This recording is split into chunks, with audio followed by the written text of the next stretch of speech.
Alright, I'm going to do a little bit of discussion more on this book, Speech and Phenomena by Derrida. This is going to be primarily a little discussion on the essay Meaning and Representation. Primarily what this is dealing with is Derrida's critique of intentional consciousness, not of the temporality. I've done a whole video about that, about his whole critique, but I wanted to go further into his critique of intentional consciousness and the thing in itself as Husserl gives it. I would like to just kind of read a couple things from this book, which is really interesting, but I don't really agree with him. Because what he does, he emphasizing in consciousness, he argues difference, I guess. In temporality, he argues deferral, which is future, which is, to me, is logocentric. But I guess what I want to think about here is how is he kind of not really understanding consciousness, I guess. So I'm going to read a little bit here. To think of presence as the universal form of transcendental life is open to myself, is to open myself to the knowledge that in my absence, beyond my empirical existence, before my birth and after my death, the present is. I can empty all empirical content, imagine an absolute overthrow of the content of every possible experience, a radical transformation of the world. I have a strange and unique certitude that this universal form of presence, since it concerns no determined being, will not be affected by it. The relationship with my death, my disappearance in general, thus lurks in this determination of being as presence, ideality, and the absolute possibility of repetition. He conceives of a consciousness, a constant consciousness as a repeatable ideality, an indivisible unity, really. That's what he kind of says.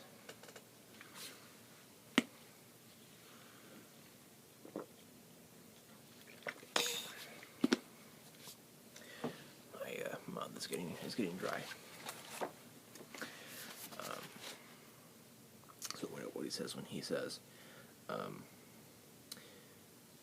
relationship with my death, my disappearance in general, thus lurks in this determination of being as presence, ideality, and the absolute possibility of repetition.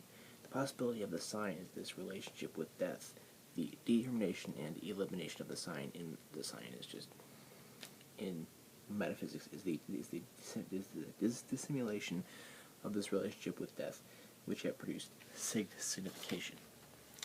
If the possibility of my disappearance in general must somehow be experienced in order for a relationship with presence in general to be instituted, we can no longer say that the experience of the possibility of my absolute disappearance affects me, occurs to an I am, and modifies a subject. The I am being experienced only as I am present itself presupposes the relationship with presence in general, with being as presence.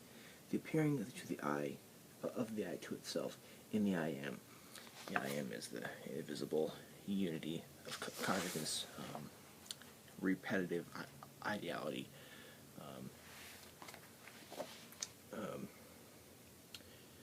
Therefore, I am originally means I am mortal. I am immortal is an impossible proposition. We can even go further as a linguistic statement. I am he who am is the admission of immortal, the move which leads from the I am to the determination of my being as cognitance. Alright, I don't want to go too far into that, but I want to talk about that. If you read Husserl, if you read him in mostly any text, but primarily if you read theological investigations and the ideas,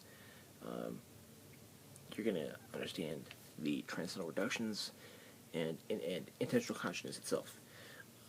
What he's critiquing is not only the dictum of Husserl to the things themselves, but also the idea of an intentional consciousness. First of all, what is meant by a dictum to the things themselves? What that means primarily is the fact that, I've said this many, many times, when I hold something in front of me, in phenomenology, we're going to study the phenomena, what is given to me in givenness, in perception. We're going to study that and not have any presuppositions. We're just going to suspend inquiry of mind dependence and or independence. We're just going to focus on the phenomena as it's given in perception. And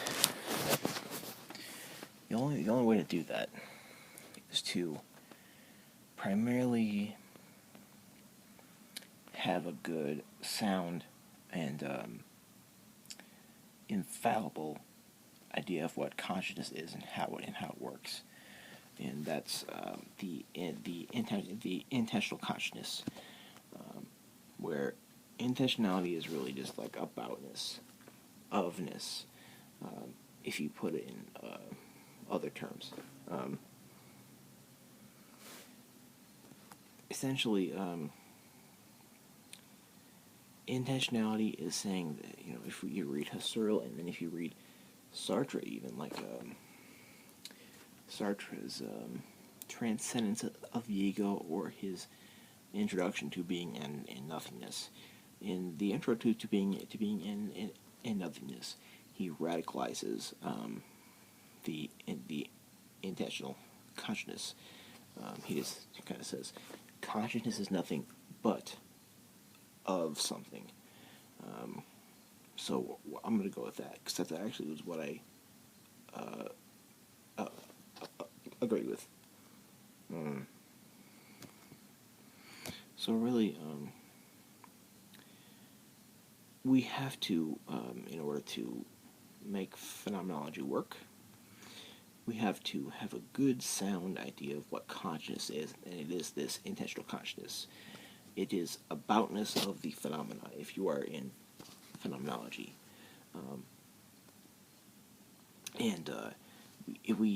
For every intentional act, which is every perception of any phenomena, we have intentional correlates. Pretty much, we have intentional correlates.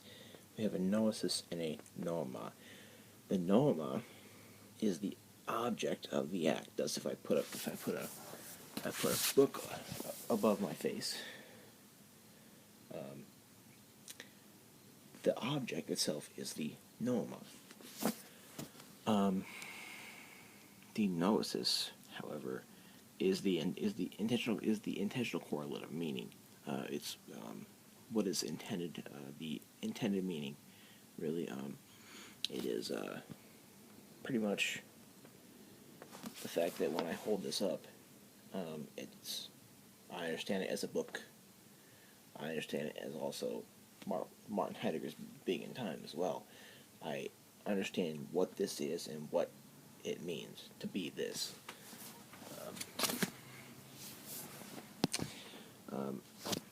I've often thought about a deconstructive phenomenology, which would take out that noetic correlate, but that's another matter.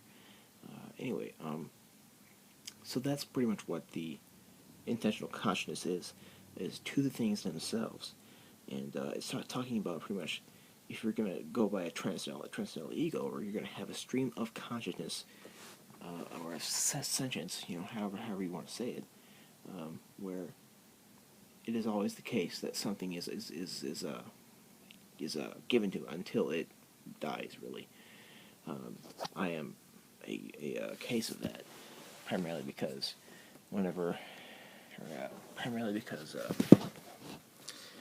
as long as I'm going to be alive, there's always going to be a stream of consciousness in here. There's always going to be givenness. There will always be something given to me, whether I'm asleep or awake or whatever. So that's kind of what I would like to advocate. A phenomenological, intentional stream of consciousness sentience is really what I would like to advocate. I agree with phenomenology, really. So what Derrida wants to do in this book, what he wants to do is he wants to show that a repetitive, repeatable ideality as a consciousness in one union or a unity is wrong, or such a stream of consciousness is wrong. And the way there's grounds for saying that is that in life we are ultimately related to our death. Heidegger says that in Being and Time. He has what you would call a finitude, or a being towards death. A being towards death is an authentic existence, to where you are in full understanding of your finitude. And in Derrida, in this book here, in this essay, it's in here, Meaning and Representation. He says that in being and presence, we're always immediately related to our death or our disappearance in general. So, what is your grounds for having a repeatable unity or an invisible unity of a stream of consciousness? And pretty much what he's saying is that if we have a presence, which is me, so let's say me, a presence which is immediately related to a absence, which is what if you talk about deconstruction or difference, you will understand this structure of the world, structure or non-structure of the world.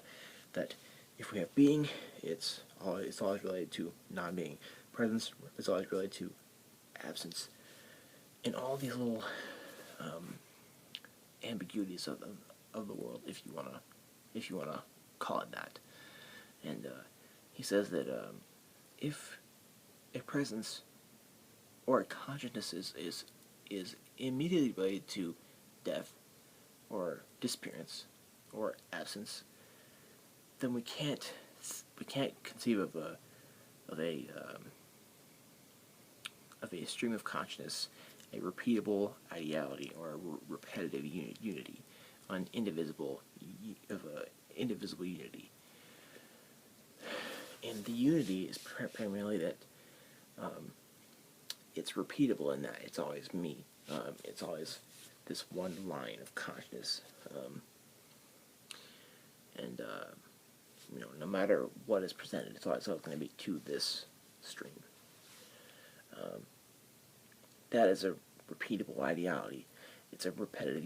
It's a repetitive unity of consciousness. And I can see what he says. I can understand that. I can.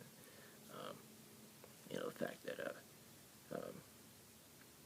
if we have a being or presence, it's immediately related to its non-being or our absence, which is totally true. If you look at anything, it's the same thing with sameness is always related to difference. Present is immediately related to past and future. Everything is really related to everything else, really. So, we can't be doing metaphysics of presence, or we can't be doing logocentrism either. He's saying that arguing a stream of consciousness or a phenomenological consciousness and an intentional consciousness is doing basically a metaphysics of presence, saying that there's presence here, by saying that there is a consciousness here or there. And my response to that would be that there's one indubitable fact about the world, that conscious is always consciousness, and that there's nothing else to that. We will always be conscious. And I don't know how I'm gonna argue this point, but really,